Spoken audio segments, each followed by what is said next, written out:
RTV app వార్తల్ని క్షణాల్లో చదివే అవకాశం ఉంటుంది. ఒక న్యూస్ పేపర్, ఒక టెలివిజన్ ఛానల్ మీ చేతుల్లో ఎప్పుడు ఉంటాయి. ఉమ్మడి కరీంనగర్ జిల్లాలో ప్రధానమైనటువంటి రాజకీయ నేతల మధ్య లేఖల యుద్ధం నడుస్తుంది అనుకోవచ్చు.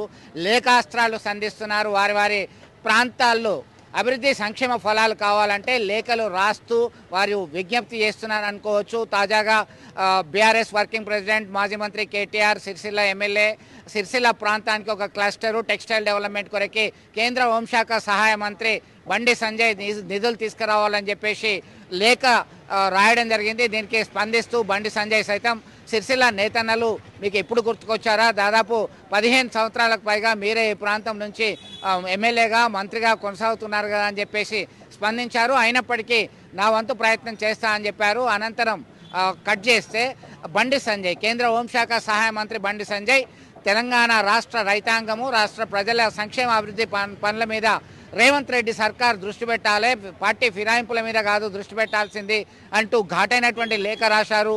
6 గ్యారంటీలకు సంబంధించినటువంటి అంశాన్ని కూడా అందులో పొందుపరచడం జరిగింది. అంతేకాకుండా అనేక అంశాలని దానిలో క్రోడీకరించారు. అయితే తాజాగా మంత్రి పొన్నం ప్రభాకర్, రాష్ట్ర మంత్రి పొన్నం ప్రభాకర్ మొదటిసారిగా కేంద్ర హోంశాఖ సహాయ మంత్రి బండి సంజయ్కి శుభాకాంక్షలు, అభినందనలు తెలుపుతూనే కేంద్ర హోంశాఖ సహాయ మంత్రి బండి సంజయ్ కరీంనగర్ లోక్సభ పరిధిలో పెండింగ్లో ఉన్నటువంటి అనేక సమస్యల్ని పరిష్కరించాలి. ఇటు గౌరెల్లి ప్రాజెక్టు భూ నిరాశ్రితుల సమస్యలు, మిడ్మానేర్ ప్రాజెక్టు నిర్వాసితుల సమస్యలు ఇంకా పరిష్కారం కాలేదు. కొండగట్టు, వేములవాడ, అలాగే వివిధ పుణ్యక్షేత్రాలకు సంబంధించి డెవలప్మెంట్ యాక్టివిటీస్ త్వరితగతిన పూర్తి చేయాలని చెప్పి కోరడం జరిగింది. అనేక అంశాలని క్రోడీకరించడం జరిగింది. చేనేత కార్మికులు కావచ్చు, రైతన్నలు, గల్ఫ్ కార్మికులు అంటూ ఆయన తనదైన శైలిలో లేఖ రాయడం జరిగింది.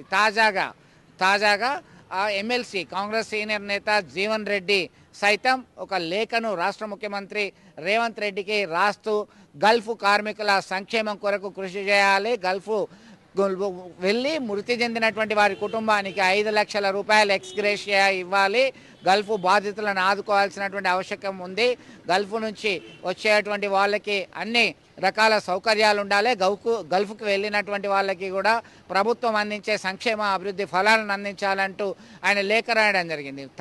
కట్ చేస్తే ఇటు మాజీ మంత్రి కేటీఆర్, కేంద్ర హోంశాఖ సహాయ మంత్రి బండి సంజయ్, రాష్ట్ర మంత్రి పొన్నం ప్రభాకర్, అలాగే కాంగ్రెస్ సీనియర్ నేత మాజీ మంత్రి ఎమ్మెల్సీ జీవన్ రెడ్డి వీళ్ళు పలు అంశాలను టార్గెట్ చేస్తూ దాన్ని కాన్సన్ట్రేట్ చేసే విధంగా లేఖలు రాస్తూ అలర్ట్ చేస్తున్నారు.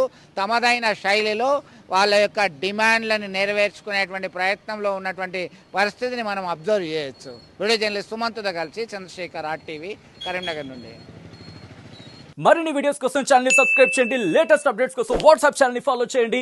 అండ్ లింక్ డిస్క్రిప్షన్ లో ఉంది.